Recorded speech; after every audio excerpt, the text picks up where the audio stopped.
Hi guys, welcome back to my channel. তো আজকে একটু রেডি হতে হতে একটা নিন্দা করা যাক। জানো, কিছু কিছু মানুষ আছে যে তোমার ভালোটা দেখতে পারবে না।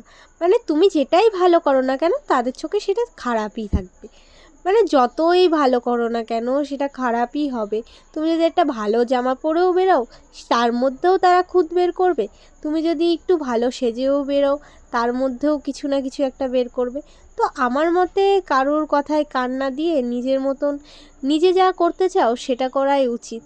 তো আমি তো এটাই ভাবি যে আমার যেটা ভালো লাগে আমি সেটা করি। আমি কারোর কথায় কান দিই, কারোর কথা শুনি না। মানে কে কী বললো সেটা আমি শুনি না। আমি আমার কাজটা আমি আমার মতন করে করতে ভালোবাসি। আর কে কে আছো আমার মতন, প্লিজ জলদি জলদি আমার কমেন্ট বক্সে কমেন্ট করো। আর মেকআপ করতে করতে হট করে দেখি কারেন্ট চলে গেছে, তারপর কারেন্টটা চলেও এসেছিলো। আর এটা হচ্ছে আমার ফাইনাল লুক। কেমন লাগছে গাইজ বলে যেও। টাটা।